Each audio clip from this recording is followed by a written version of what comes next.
Empezar con nuestra...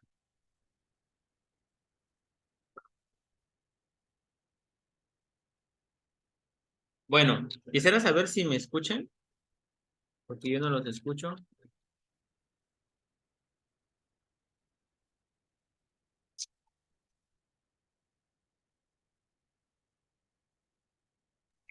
Buenas tardes, maestro, ya se escucha. Ok, ok, listo, ya los escuchaba. No los escuchaba, pero ya los escucho. Bueno, ok, vamos a comenzar con la clase, con este curso que es de cuidados paliativos, ¿sí? En enfermería, ¿va? Sean todos bienvenidos y iniciamos. Bueno, antes de comenzar, pues quisiera comentar que este tema es un tema muy importante, ¿no? Es un tema en el que necesitamos nosotros, más que como profesionistas, necesitamos ser humanos, humanos con las personas, humanos con la gente, humanos con los pacientes. Necesitamos mucha empatía. En un curso anterior yo le decía a los compañeros eh, cuál era la diferencia entre ser igual y ser empático, ¿no? Entre igualdad y empatía. Y había una enorme diferencia, porque la empatía es ponerse en el lugar del otro, ¿sí? Entonces nosotros necesitamos ser empáticos con todas las personas y con todos nuestros pacientes, sobre todo aquellos que van a recibir cuidados paliativos. Pero, ¿qué son los cuidados paliativos? Los cuidados paliativos son cuidados que ayudan a las personas con enfermedades graves a sentirse mejor, al prevenir o tratar los síntomas, ¿sí? Y efectos secundarios de la enfermedad y el tratamiento. Ahora, ¿qué entendemos por paliativos? ¿Por qué se llama paliativos? Los cuidados ya todos sabemos qué son los cuidados, ¿no? Porque el cuidado o los cuidados es la base de nuestra profesión. Enfermería se dedica al cuidado, ¿sí? Somos cuidadores, no somos, es diferente al médico, ¿no? El médico diagnostica y receta. Bueno, nosotros, nuestro enfoque, nuestro paradigma es cuidado, ¿sí? Entonces, ya sabemos qué son los cuidados, pero ¿por qué se llaman cuidados paliativos? Precisamente, la palabra paliativa hace referencia a suavizar una cosa negativa, ¿sí? O disimular o encubrir una cosa. Entonces, los cuidados paliativos son eso, son cuidados que van a ayudar a suavizar los efectos de una enfermedad, ¿sí? No, cuando escuchamos cuidados paliativos, no todo tiene que ver con cáncer, ¿sí? Hay enfermedades terminales o hay enfermedades que se vuelven terminales que también requieren cuidados paliativos. ¿Por qué? Porque dejan a las personas en un estado que no pueden valerse por sí mismo o en un estado con mucho dolor, mucha agonía, mucho sufrimiento físico y mental, ¿no? Entonces, ese es el significado de cuidados paliativos. El objetivo de los cuidados paliativos es ayudar a las personas en una enfermedad grave y, ojo aquí, no es solamente ayudar al paciente, sino que también es ayudar a la familia del paciente, ¿sí? ¿Por qué? Todos tenemos familias, ¿sí? Y todos sabemos que si en nuestro hogar, si somos una familia de 5 todos sabemos que si uno de los 5 que somos en la familia se enferma, todos vamos a sufrir, ¿sí? Entonces, cuando nosotros estemos brindando cuidados paliativos o estemos en una situación en donde nos toque dar nuestros servicios en cuidados paliativos, pues nunca se olviden de la familia, ¿sí? De las familias del paciente, ¿sale? Entonces, hay que ser empáticos no solamente con la persona enferma, sino también con la familia, ¿sí? Bueno, ahora, estos cuidados paliativos previenen o tratan síntomas y efectos secundarios de la enfermedad y los tratamientos. ¿Por qué los tratamientos? Porque hay tratamientos invasivos que a veces causan más dolor que la propia enfermedad. Entonces, también ahí se brindan cuidados paliativos. Nunca olvidemos que con los cuidados paliativos también se tratan problemas emocionales, sociales, prácticos y espirituales que la enfermedad plantea. Los cuidados paliativos son aquellos que palian la enfermedad, ya dijimos, ¿no? Que lo disfraza, que lo suaviza.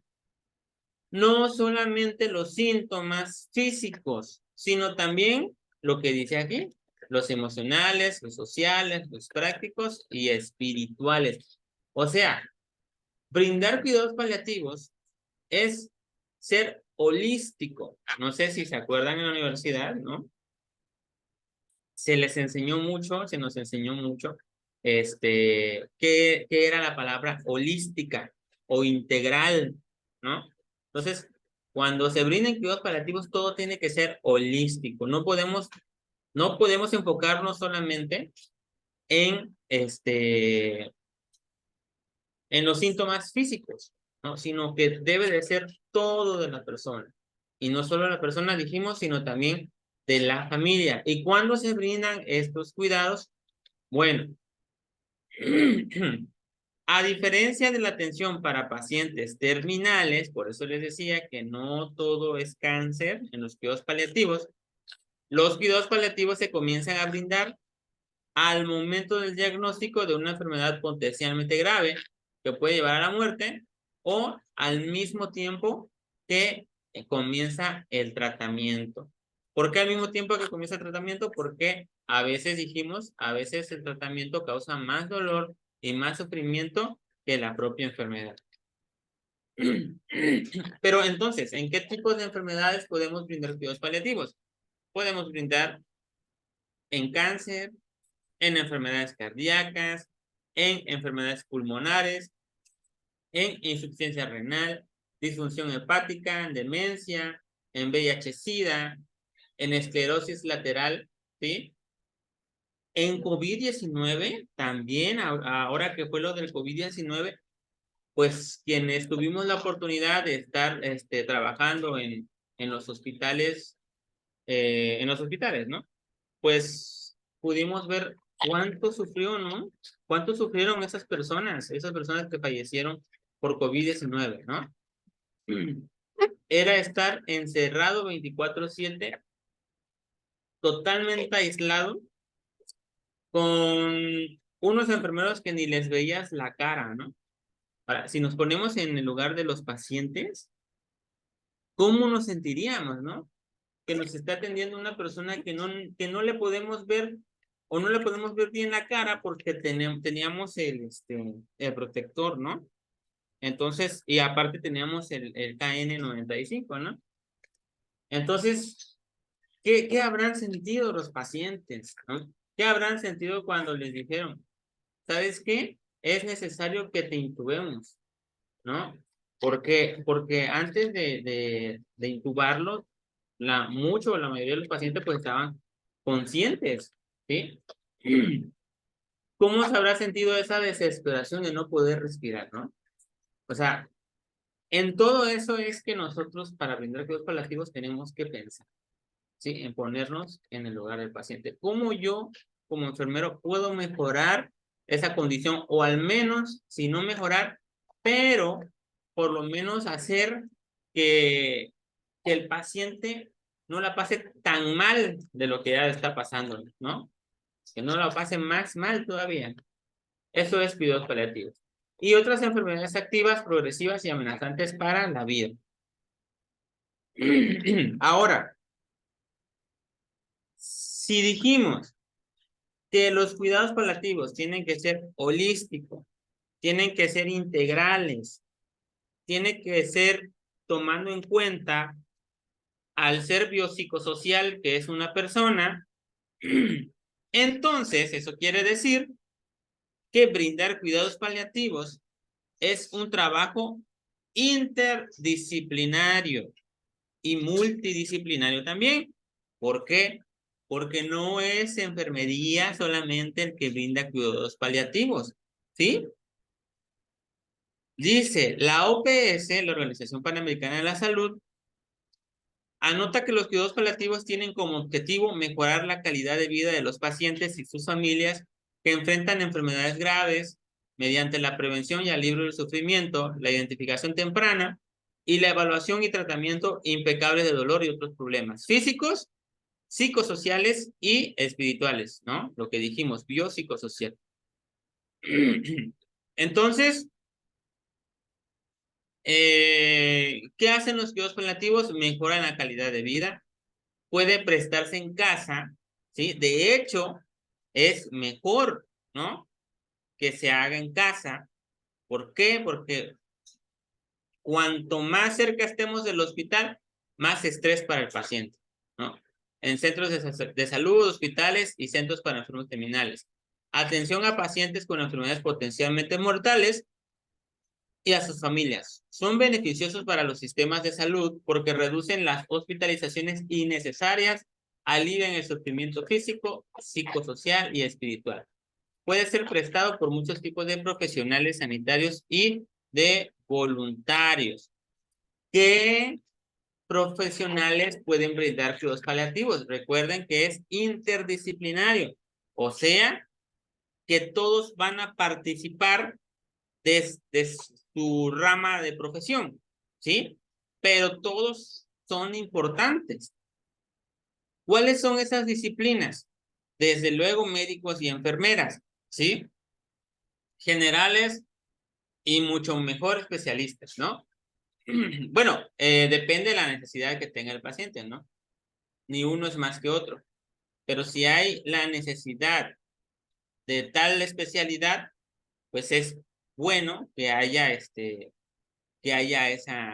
especialista o ese especialista brindando cuidados paliativos. Los psicólogos también, muy importante el trabajo de los psicólogos, de los trabajadores sociales, mis respetos para los trabajadores sociales, ¿no?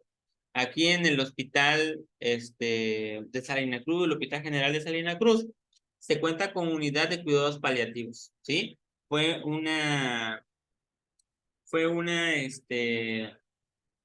propuesta por parte de la trabajadora social, ¿no? La jefa Natividad. Es la jefa de trabajo social. Entonces, ella propuso y se esforzó hasta que logró que el estado de Oaxaca le diera las facilidades y le reconociera la unidad de cuidados paliativos. Entonces, los trabajadores sociales, muy importante su labor. Los fisioterapeutas también, tanatólogos, desde luego, gerontólogos, capellanes, abogados, notarios públicos y cualquier otro profesionista que mediante sus conocimientos, métodos y metodología apoyan a morir cuando debe ocurrir una muerte digna. ¿Qué son los capellanes? Los capellanes son los líderes religiosos, ¿sí? También entran, ¿sale? Nosotros o tal vez alguien puede no creer o no tener fe en algo, ¿no? Pero si el paciente tiene fe en algo, cree en algo, lo mejor dentro de los cuidados paliativos es buscarle la facilidad de que acceda a la práctica de su fe, ¿no? Y nosotros también es bueno involucrarnos, ¿sí? Si mi paciente dice, oye, acompáñame a hacer una oración, pero yo de repente, yo soy ateo, ¿no? No creo en Dios. lo ideal es que nosotros oremos con el paciente, o sea, decirle, ¿sabe qué? Hágalo y yo lo acompaño, ¿no? Cierro mis ojos, o sea, eso es lo que tenemos que hacer en los cuidados paliativos. La pandemia de COVID-19 ha revelado la creciente necesidad de servicios de cuidados paliativos que mejoren la calidad de vida de los pacientes y de sus familias cuando afrontan problemas inherentes a una enfermedad potencialmente mortal. Lo del COVID que comentábamos hace un momento, la OMS estima que anualmente 40 millones de personas, es un número muy alto, 40 millones de personas necesitan cuidados paliativos, pero solo un 14% recibe esta asistencia. Imagínense, solo 14% de 40 millones de personas. ¿Sí? A ver.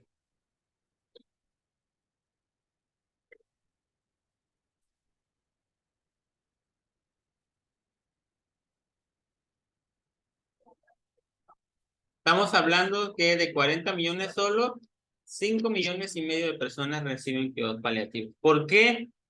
Porque muchas veces puede ser costoso, ¿sí? Imagínense, contratar tantos profesionistas, ¿sí?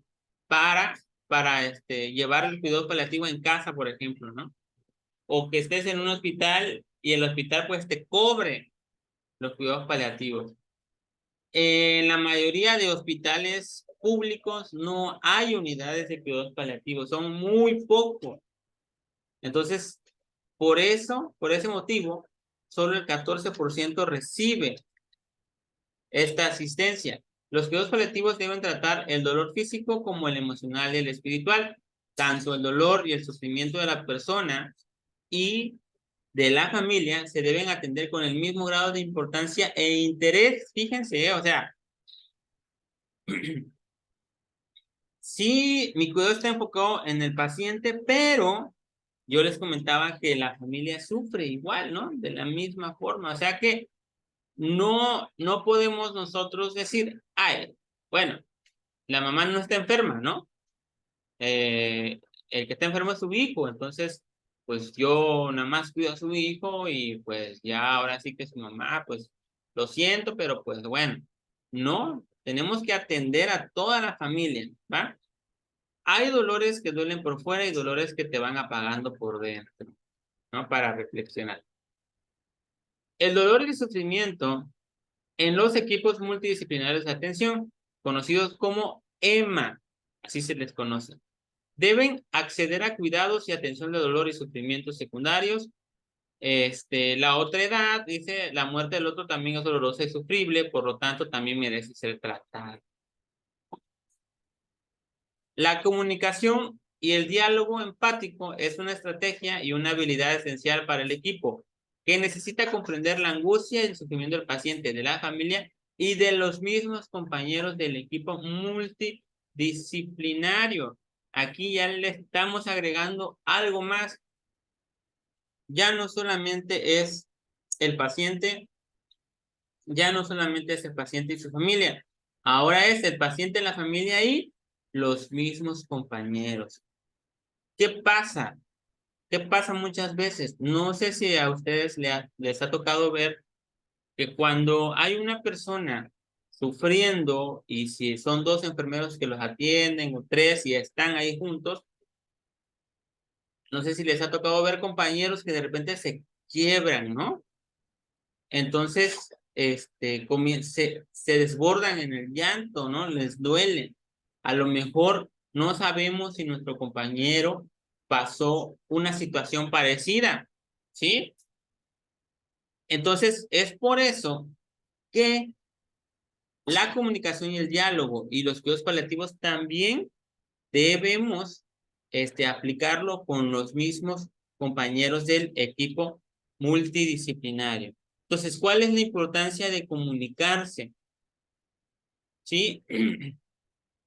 Afrontar una enfermedad grave no es sencillo para nadie, ni la persona, ni la familia, ni siquiera los profesionales que los atienden, ¿sí? La enfermedad provoca sufrimiento psíquico, acompañado de angustia, miedo e incertidumbre. Entonces, la comunicación ayuda a comprender mejor la enfermedad y el tratamiento en sí misma, ¿sí? ¿Qué hace la comunicación? Mitiga parte de esos efectos. Si nosotros aprendemos a comunicarnos con nuestros pacientes que requieren cuidados paliativos, pues la atención va a ser muchísimo más fácil. Si nosotros no aprendemos a comunicarnos, se nos vuelve muy tedioso brindar cuidados paliativos, ¿sí? ¿Por qué? Porque si aprendemos a comunicarnos, los pacientes, con más facilidad te pueden decir dónde les duele. Te puede decir, a lo mejor, si es la comunicación muy grande, y a lo mejor el paciente tiene una pena, una culpa, ¿no? Puede ser tú como enfermero el afortunado de que ese paciente le cuente y le puedas dar un consejo, ¿no? Pero si no hay comunicación como debería, entonces el paciente no te va a contar nada. Y si esa culpa que siente, por ejemplo, es el que lo hace estar de mala siempre, pues entonces así va a continuar, ¿sí? Por eso es importante la comunicación, ¿sí? La escucha activa. Antes de comunicar los detalles, hay que escuchar. También es muy importante que como enfermeros aprendamos este arte. Yo le digo arte, porque no todas las personas saben escuchar, ¿sí? Fíjense, donde quiera que vayan ustedes, la gran mayoría no sabe escuchar. Y yo al menos soy una persona de que yo siento que me esfuerzo mucho, o sea, hago mi mayor esfuerzo para escuchar a los demás, para comprenderlo, ¿sí? Pero a veces me molesta, por ejemplo, que me encuentro con compañeros del trabajo, gente que conozco, le cuentas algo y su mirada, sus gestos están en otro lado. Ven el celular, voltean hacia otro lado, no hay una escucha activa por parte de otras personas, ¿no? Eso para mí es muy molesto, ¿no? En el personal. Entonces, yo creo que para todos, ¿sí? Cuánto y más para los pacientes, con cuidados paliativos. Entonces, importante saber escuchar, ¿sí? Un consejo, nunca de los nunca escuchen a alguien con la intención de darle un consejo. ¿Por qué? Porque te distraes y ya no entiendes bien lo que te está diciendo, ¿sí? Si escuchas activamente, vas a saber qué vas a responder cuando la otra persona termine de hablar. Pero a veces nosotros nos queremos sentir como consejeros, ¿sí? De las personas. Escuchamos para que inmediatamente termine de hablar, nosotros le vamos a dar un buen consejo que según nuestra lógica está bien y muchas veces ni siquiera son buenos consejos, ¿no? Entonces, ¿qué es lo ideal? Saber escuchar. Muchas veces no se necesita dar ningún consejo, solo se necesita escuchar, abrazarlo, hacerle sentir que tiene tu presencia, tu compañía, ¿no? Entonces, la escucha activa es demasiado importante. Bien, hablando de cuidados paliativos, hablando de enfermedades terminales, existen aquí la ley de voluntad anticipada, ¿sí? El derecho a una muerte digna. La ley de voluntad anticipada eh, está, ¿cómo se llama? Es legal, ¿sí? La ley de voluntad anticipada existe, pues, ¿no? Ahorita vamos a ver un poquito de eso.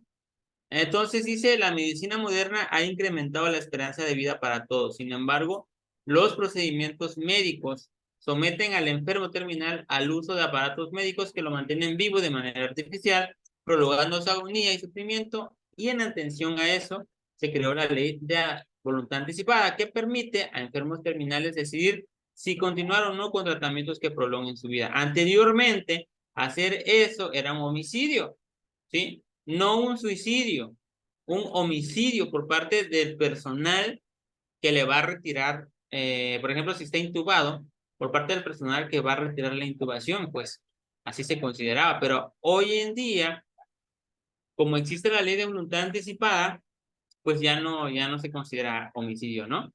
Al contrario, ¿no? Ya se respeta los derechos del paciente. Entonces, eso es lo que está autorizado. O sea, ustedes y yo, si entramos en una etapa terminal de alguna enfermedad grave, podemos decidir si queremos continuar el tratamiento o no queremos.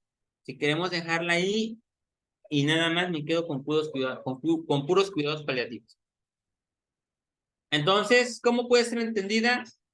Como la decisión que toma una persona de ser sometida o no a medios, tratamientos o procedimientos médicos que pretendan prolongar su vida cuando se encuentre en etapa terminal, ¿sí? Porque cuando no está en etapa terminal, entonces ya no es voluntad anticipada, ¿sale? Ya ahí sí ya sería ilegal, ya sería un homicidio, ¿va? Entonces, y por razones médicas, sí es imposible mantenerla de forma natural, protegiendo en todo momento la dignidad de la persona, ¿sí? Bien, es importante entender que la voluntad anticipada no prolonga ni acorta la vida, respeta el momento natural de la muerte. Es decir, si nosotros pensamos que la voluntad anticipada va a hacer que me muera más rápido, ¿no? Entonces estamos pensando, en querer ya, pues ya irnos, ¿no? Estamos pensando en hacer un suicidio, ¿no? Prácticamente. Pero no, por eso a las personas, en cuanto a la ley de voluntad anticipada, se les explica muy bien y paso a paso lo que representa, ¿sí? La voluntad anticipada.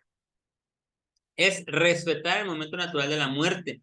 Es decir, a veces la persona dice, no, pues ya no quiero que se me haga nada. Y vive otros 10 años, ¿no? O sea, pero lo importante aquí es que el poco o mucho tiempo que le quede después de rescindir de sus tratamientos sea un tiempo digno, ¿sí? O sea, sea un tiempo con calidad de vida, ¿sí? Favorable, ¿sí?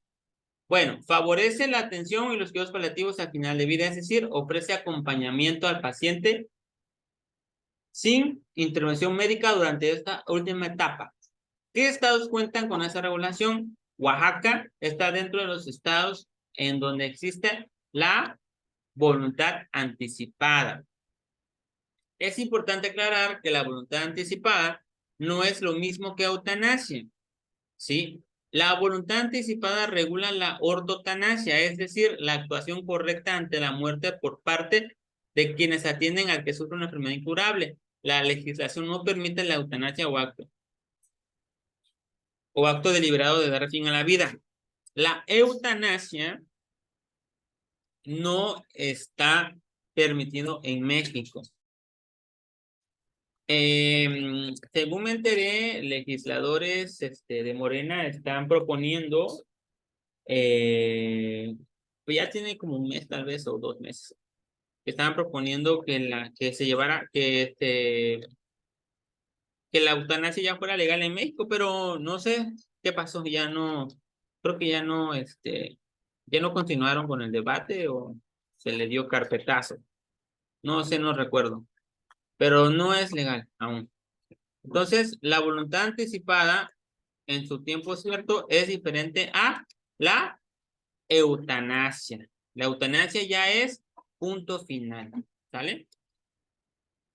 Entonces, el equipo multidisciplinario de atención incluirá profesionales con habilidades en la valoración y atención, a los problemas espirituales. Es importante la presencia de los capellanes, ¿sí? De los guías espirituales. Es importante la presencia de los padres espirituales, ¿sí? El sacerdote, el pastor, ¿qué será? El rabino, ¿no? Por ejemplo, si son judíos, ¿sí? Es importante. La valoración regular de las inquietudes espirituales y existenciales será documentada. Se utilizarán instrumentos estandarizados de medición para valorar e identificar el historial religioso. Los servicios de cuidados paliativos deben facilitar los rituales y prácticas religiosas o espirituales, ¿no?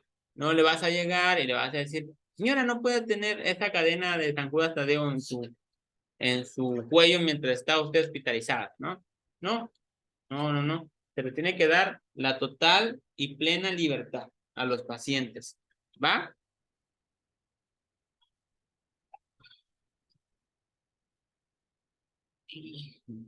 Permítame un ratito, permítanme, por favor.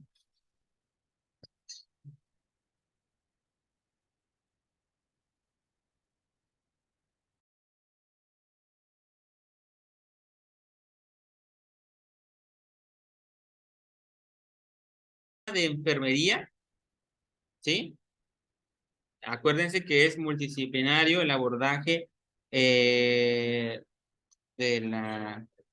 los cuidados paliativos. Entonces, pasando ya al tema de enfermería, ¿sí? En la enfermería, el uso de escalas es una herramienta común en cuidados paliativos, aunque algunas de ellas no se encuentran aún validadas para el contexto latinoamericano. Eso es un gran mal de los latinos, porque casi todo se da en Europa y en Estados Unidos, ¿no? Donde tenemos nuestra Nanda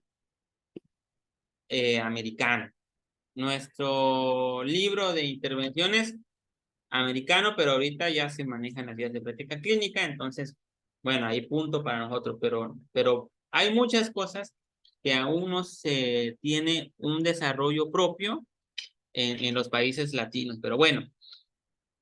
Entonces, por ese motivo, muchas escalas aún no están autorizadas o validadas para que lo podamos usar nosotros. Por lo que los profesionales de la enfermería acuden a factores clínicos para determinar la necesidad de cuidados paliativos.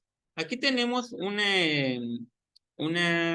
escala que se llama Minespiri, ¿sí? Que pues mide prácticamente, mide cómo están, eso es para niños de 4 a 7 años, ¿sale? Mide cómo está, o cómo se encuentra el estado de ánimo de una persona, ¿no?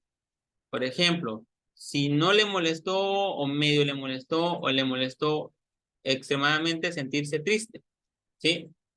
Sentirse asustado, sentirse malhumorado, olvidar cosas, cambios en tu apariencia, bueno.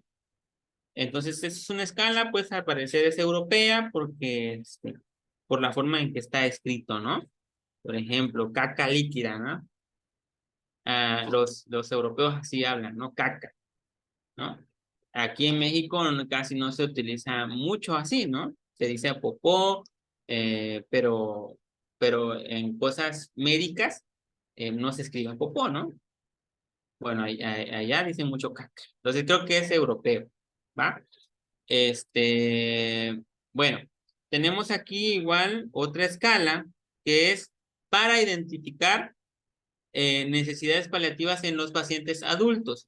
Está la herramienta NECPAL, que es una muy conocida y muy buena herramienta, ¿sí? Que permite identificar a personas con necesidades paliativas. Tenemos otra herramienta, SPICTES, identificar y ofrecer pautas para la realización de un plan de cuidados, escalas de pronóstico, predecir la supervivencia. No, bueno, son muchas escalas, ¿va?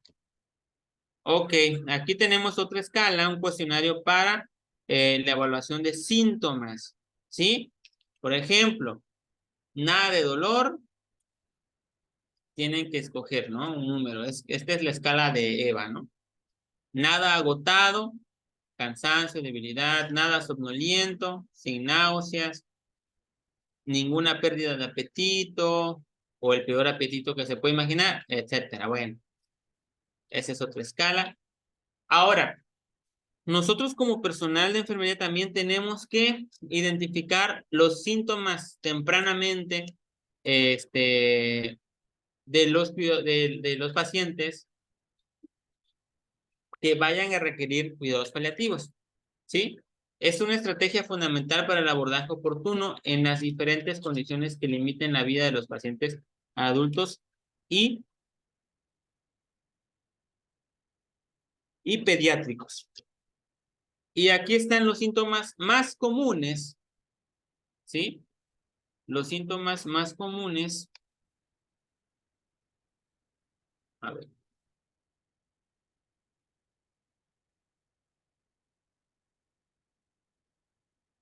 Los síntomas más comunes de la enfermedad avanzada. Tenemos los síntomas respiratorios, disnea, tos, broncorrea, gastrointestinales, estreñimiento, diarrea, ¿sí? Xerostomía, mucositis, náuseas, vómito, anorexia, dispepsia, disfagia, hipo, obstrucción intestinal. Fíjense, hasta el hipo es un síntoma que necesita cuidados paliativos, O sea, es molesto el hipo, ¿sale? Entonces, también se tiene que paliar, se tiene que buscar la forma. Los síntomas urinarios, retención urinaria, incontinencia y tenesmo urinario. Síntomas dermatológicos, el prurito, las úlceras, la fístula, el linfedema, ¿sí? Y otros síntomas, ¿no? Fatiga, astenia, dolor, hemorragia, fiebre, ascitis. Bueno, todos esos síntomas sufre una persona con enfermedades graves, con cuidados paliativos, ¿sí? Las personas principalmente oncológicas son, ese tipo de pacientes son los que más sufren con todos estos síntomas, tanto por la enfermedad como por el tratamiento.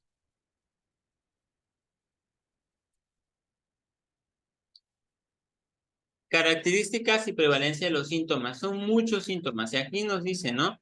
¿Qué es la disnea? Es la sensación subjetiva de falta de aire que genera mucha angustia. Recordemos que todo esto son síntomas. Un síntoma es es algo subjetivo, es decir, es algo que el paciente siente y te dice, ¿vale?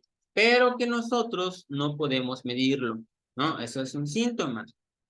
Entonces, cuando un paciente te diga que siente algo, siempre hay que creerle que lo siente, ¿sí? Y principalmente estos pacientes. Nunca jamás hagamos nosotros caso omiso a los síntomas que nos están diciendo, ¿sí? Disnea oncológico dice del 10 al 70%, ¿no? O sea, habla de qué tan común es, ¿no? La tos es de oncológico del 10 al 70%. Fíjense, casi todos estos síntomas es muy común en casi todos los oncológicos, lo que les comenté en un principio. Algunos medicamentos más usados en los cuidados paliativos para el dolor, por ejemplo, es la aspirina, el ibuprofeno, el paracetamol, la hidrocona, la morfina, ¿no? La hidromorfona, perdón, oxicodona, fentanil, tapentadol, metadona, buprenorfina, para la broncorrea, atropina, para el estreñimiento, lactulosa, para la diarrea, loperamida, para la mucositis, morfina, etcétera. Bueno, todos estos medicamentos nosotros los podemos usar, ¿vale? Y aquí nos da unas recomendaciones, ¿no?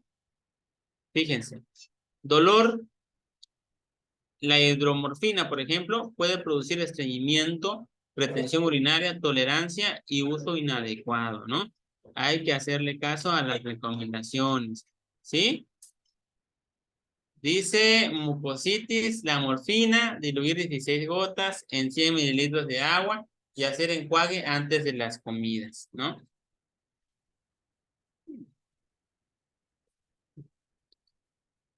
Bueno, ahora, algo muy importante también. La vía de elección para medicamentos con cuidados paliativos, ¿sí? Es la vía subcutánea. Es la vía más fácil, eficaz y segura que puede ser usado en bolos o mediante infusión continua. Se le inserta un catéter subcutáneo. Y aquí tenemos lugares de inserción del catéter, ¿no? Infraclavicular, deltoides, abdomen, muslo anterior y escápulas, ¿sí? Fíjense, así son los pasos para la inserción del catéter subcutáneo, ¿sí? Y así se evita estarle picando a cada rato al paciente. Esta vía es de elección, incluso es mejor que la intravenosa, ¿sí? Bueno, pero a los pacientes que se les da cuidado paliativos, ¿eh? ¿Qué medicamentos se pueden usar en la vía subcutánea? Pues los antimicrobianos. Anne, ¿le has abierto ya? Los antimicrobianos, el sistema cardiovascular, el sistema digestivo, el sistema endocrino. Bueno, ahí están los medicamentos, ¿no? La iosina, furosemida, ampicilina, diclofenaco. Bueno, casi todo, ¿no? Muy bien. Ya para terminar, compañeros, hay nada más que tener o regresar a ver cuáles son los principios bioéticos de enfermería, ¿no? En el contexto de cuidados paliativos. Debemos nosotros tener bastante claro, ¿sí? En respetar estos principios bioéticos, ¿sí? Por ejemplo, la autonomía. ¿Qué es la autonomía? Si el paciente toma la decisión, dijimos lo de la voluntad anticipada, ¿no? La voluntad anticipada respeta la autonomía del paciente, ¿sí? Es uno de los principios bioéticos de enfermería, ¿sí? Entonces, el paciente tomó la decisión de no aceptar reanimación cardiopulmonar, RCP, porque reconoce que se encuentra en final de vida y esta intervención no beneficia su calidad de vida en ese momento. Entonces, enfermería identifica que el paciente tiene pleno conocimiento de su estado clínico y por lo tanto su decisión debe ser respetada y respaldada por todo el equipo de salud que lo asiste en su cuidado. ¿Sí? Ahora sí que si el paciente dice, ¿sabe qué? Ya no me reanime, pues ya no, ¿no? Se respeta su autonomía. Nada más no vaya a ser al revés, que nosotros somos los que no queremos reanimar, ¿no? Como pasó en lo del COVID, que bueno, a mí me tocó que desde la jefatura, desde la dirección nos dijeron que no se reanime ningún paciente que cayera en paro dentro del área COVID, ¿no? Híjole, ¿no? Ahí yo siento que se violaron derechos de los pacientes, pero pues bueno, no, o sea, nosotros no podemos tomar esas decisiones, pero si el paciente te lo dice, entonces pues respetarla, ¿no? Otro principio bioético de enfermería es la beneficencia, ¿no? La administración subcutánea de furosemide mejora la calidad de vida de un paciente con falla cardíaca avanzada, dado que controla un síntoma prevalente en esa enfermedad, la disnea. Enfermería instala un catéter subcutáneo para tal fin y educa al paciente y sus cuidadores sobre su manejo, favoreciendo un cuidado seguro en su domicilio. Creo que ya sabemos con este ejemplo que es la beneficencia, ¿no? La beneficencia se trata de darle al paciente precisamente eso, beneficio, ¿no? De darle al paciente las facilidades para que su tratamiento sea menos doloroso, ¿no? Otro principio de bioética es la no maleficencia. Ejemplo, en el contexto de fin de vida debe primar el confort y el control de síntomas desagradables de la persona enferma, por lo que actividades que generen dolor o malestar, como toma de laboratorio y paso de sondas para alimentación y drenaje, deben analizarse en función al balance riesgo-beneficio, ¿sí? Si nosotros vemos que un procedimiento todavía le va a causar más daño de lo que puede, del beneficio que le puede dar, entonces no lo hacemos, ¿sí? Pero si le va a causar más beneficios, ¿sí?, que el riesgo que puede tener, pues entonces sí se puede realizar. Y por último, justicia. Ojo aquí, la justicia es todavía mejor que la empatía, ¿sí? Son tres palabras muy parecidas, pero diferentes.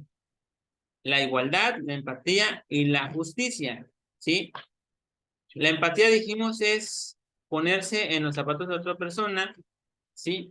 Pero la justicia, dice, una persona con dolor neuropático cuya intensidad va en ascenso tiene el derecho al acceso a atención especializada en control de dolor y a todos los medicamentos necesarios para controlar este síntoma hasta que éste sea tolerable y le permita realizar sus actividades diarias, ¿sí? Justicia es tratar al paciente de la forma más posible para que un síntoma o un padecimiento pues no le sea o le sea lo menos desagradable posible. También es parte de la justicia del paciente es que tenga la mano al hospital que le va a hacer los estudios, que tengan para cualquier urgencia, que haya siempre un personal de salud que lo pueda atender, ¿no?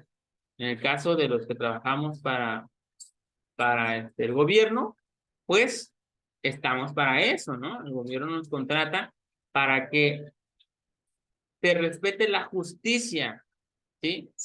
El principio de bioética se lleva a cabo, el de justicia.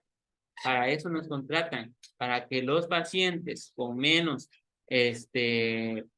facilidades económicas puedan acceder al hospital y ser atendidos por nosotros, o al centro de salud y ser atendidos por nosotros, ¿sí? Eso es la justicia, ¿sí?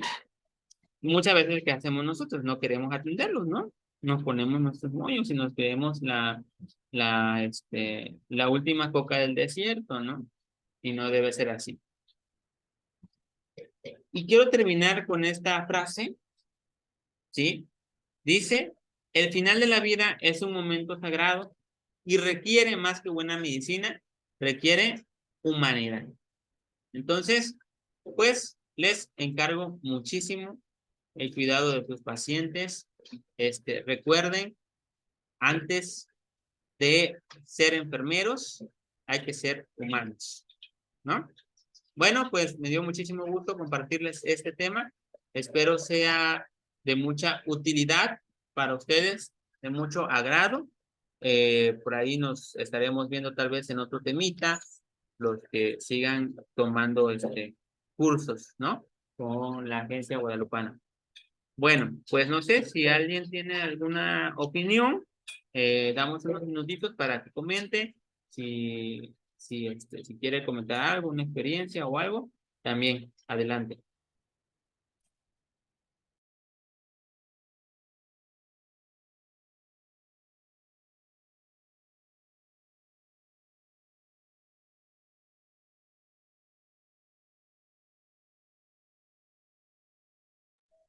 Bueno, ¿Alguna duda o comentario?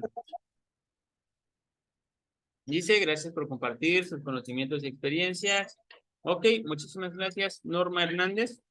Bueno, pues si nadie más quiere decir algo, pues hasta aquí hemos llegado con esta clase. Cuídense mucho, bendiciones para todos y excelente noche.